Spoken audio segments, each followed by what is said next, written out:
नाजरीन आदाब, मैं हूं अब्बास फजल और आप देख रहे हैं एमएमसी न्यूज इंडिया। इस वक्त हमारे साथ खास बातचीत करने के लिए मौजूद है डॉक्टर मुमताज आलम रिजवी साहब। आज हमसे यूनिफॉर्म सिविल कोड यूसीसी पर खास बातचीत करेंगे।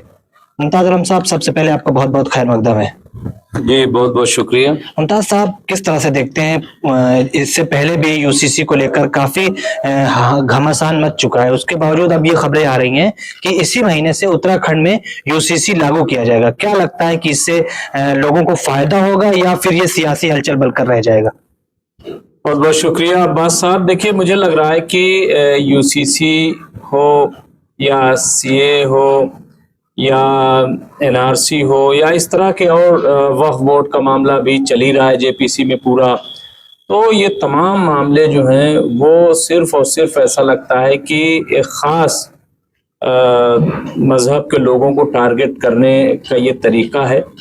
और ये जो टारगेट किया जा रहा है उसकी वजह सिवाय इसके कुछ नहीं है कि एक बड़ा तबका जो है हिंदुओं का, क्योंकि 20% और 80% की राजनीति अब खुलकर सामने आ गई है, तो सिर्फ उसको अपनी तरफ करने के लिए और उन्हें यह बताने के लिए कि अब तुम्हारी सरकार आ गई है और यानी हिंदुओं की सरकार आ गई, ये मैं बिल्कुल खुलकर बात कर रहा हूं, ये बताने के लिए, ये जताने के लिए उनको ये तमाम चीजें जो है बार बार आप देखिए यहाँ अभी उत्तराखंड में पुष्कर धामी की सरकार है वहां भाजपा की, और 20 जनवरी को जो उनकी कैबिनेट है उसने पास कर दिया यूसीसी। तो ये यूसीसी नहीं है, ये मजाक है। और दूसरा ये कि इसी महीने वो लागू हो जाएगा। मजाक इसलिए कह रहा हूं कि इसमें देखिए अभी साफ साफ उन्होंने कहा है कि लिव इन रिलेशन को हम कुछ नहीं कहेंगे, यानी वो ठीक है। अब आप बताइए कि अगर आप वाकई ये तमाम चीजें कर रहे हैं, अभी इसमें आप देखिए कि कुछ लोगों ने धर्म की आड़ में ये एक तो उन्होंने कह दिया था है, दूसरा उनका हलाला बहुबियाह जैसी कुप्रथाओं से मुक्ति मिलनी चाहिए। भाई ये चीज देखिए आप, वही है इनके 3 तलाक, हलाला, और ये आप बहुविवाह, ये तमाम इसी तरह की चीजें। लेकिन इन्होंने कहा कि हम जो शेड्यूल्ड ट्राइब लोग हैं उनको हम छोड़ देंगे, शेड्यूल्ड ट्राइब जो है उसमें नहीं आएंगे, या और बहुत सारी चीजें। देखिए, जब यूनिफॉर्म सिविल कोड की बात है तो यूनिफॉर्म सिविल कोड तो फिर सबको एक जैसा होना चाहिए, नंबर 1 बात। नंबर 2 कि ये कह रहे हैं कि साहब हम जो है वो यूसीसी की गंगा उत्तराखंड से निकालेंगे। सवाल ये है कि जब हम यूनिफॉर्म सिविल कोड की बात कर रहे हैं तो ये तो सेंट्रल सरकार को बनाना चाहिए था, ये तो सेंट्रल गवर्नमेंट का, ये स्टेट में काम करने वाला ये कानून नहीं है कि पहले आप उत्तराखंड बनाएं, जब फिर आप आसाम वाले ऐलान कर दें, फिर यूपी वाले ऐलान करें, फिर मध्य प्रदेश वाले। अरे भाई, अगर यूनिफॉर्म सिविल कोड आप चाहते हैं बनाना तो आपकी सेंट्रल में सरकार है बीजेपी की, तो फिर आप बनाइए, सेंट्रल में लाइए एक मसौदा।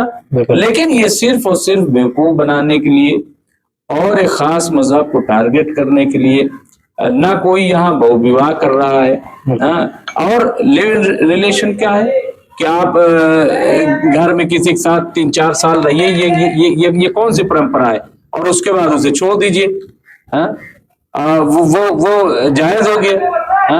और ये जो हो रहा है ये नाजायज। भाई 4 शादियां, पहले कुरान देख लीजिए कि जो 4 शादियों के बाद कोई नहीं कर रहा है। आप बताइए, जिस मोहल्ले में आप रह रहे हैं अब्बास साहब, आपको अगर 4 बीवी वाला कोई मिल जाए, या 1 बीवी तो रखना मुश्किल हो रहा है, इतनी महंगाई।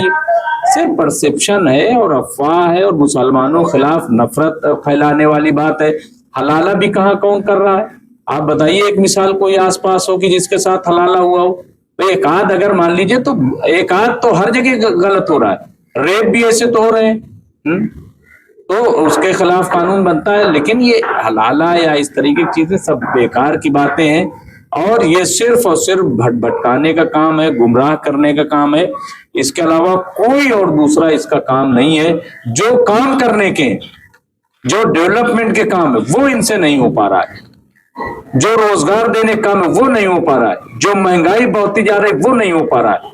ये सब में उलझा करके और सब कुछ प्राइवेटाइजेशन किया जा रहा है। बिल्कुल। हर जगह नौजवान परेशान है, चाहे वो बिहार हो, नौजवान देखिए सड़कों पे उतरा हुआ है। स्कूल सरकारी जो प्राइमरी स्कूल से लेकर सब बंद हो रहे हैं, सब प्राइवेट हो रहे हैं। अरे कहाँ गरीब बच्चे पढ़ पाएंगे?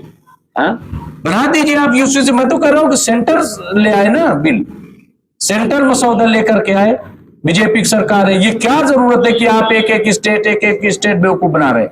इसलिए मुझे लग रहा है कि ये सिर्फ और सिर्फ बेवकूफ बनाने वाली बात है और ये मुल्क को बिल्कुल गलत रास्ते पर ले जा रहे हैं। जी मुमताज साहब, यूसीसी से मुसलमानों को क्या नुकसान है? आपको क्या लगता है, क्या वाकई कोई नुकसान है या सिर्फ अफवाहें फैलाई जाती है? कोई नुकसान नहीं है, कोई नुकसान नहीं है, ये आप समझ लीजिए। मैं तो कहता हूं कि ये जो 15 साल, भाई कोई क्यों करे 15 साल की उम्र में शादी? कहाँ दीन में लिखा है? हुजूर सल्लल्लाहु अलैहि वसल्लम ने खुद 25 साल में शादी की। बिल्कुल। और उनकी जो अहलिया थी पहली, वो 40 साल की थी, जनाब खदीजा। तो भाई सवाल ये है कि और इस तरह तो क्यों हम करें? बिल्कुल। हाँ ठीक है, वो जहां ऐसा लगता है, चूंकि ये इसलिए कर दिया जाता है कि लड़की मैच्योर हो जाती है, जब बड़ी हो जाती है, बालिग हो जाती है। बालिग जो है साइंटिफिक तरीके सबको मालूम है कि कब बालिग होती है लड़की, सब जानते हैं। तो चूंकि जब लड़की बालिग हो जाती तो लोगों को लगता है कि चूंकि लड़की जात है, कहीं गलत रास्ते पर न चले जाए। आज आप देख लीजिए कैसी कैसे रील आ रही है, कैसे कैसे वीडियोज आ रहे हैं, क्या हो रहा है। बिल्कुल। डिप्रेशन में बच्चे जा रहे हैं। तो ये ठीक है, ये उनके साथ क्या हो रहा है आप जाके देखिए कि किस किस तरीके से आजादी के नाम पे उनका इस्तेसाल हो रहा है। तो इसलिए अब मैं सपोर्ट नहीं कर रहा हूं, लेकिन अब तमाम मुल्कों में आप देखिए शादी घटाई जा रही है।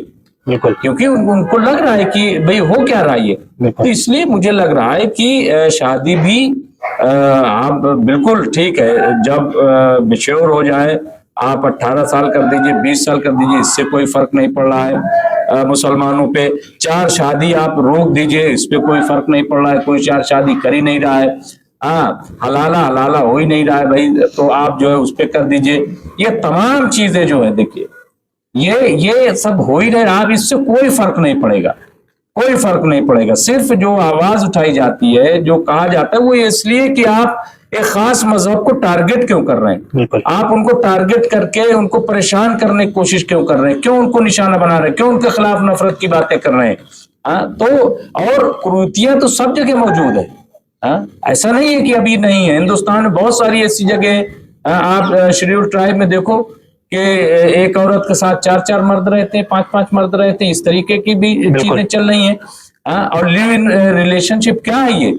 कि न शादी न ब्याह, आप लड़की लड़का साथ में रह रही, कौन सी भारतीय परंपरा है? और उसको ये पुष्कर धामी कह रहे हैं भाई आप जो है ये कह रहे हो देवभूमि है, तो देवभूमि में ये सब होगा क्या? देवभूमि आप में ये सब कराएंगे कि लिव इन रिलेशन क्या है ये? नाजायज संबंध नहीं है ये। बिल्कुल।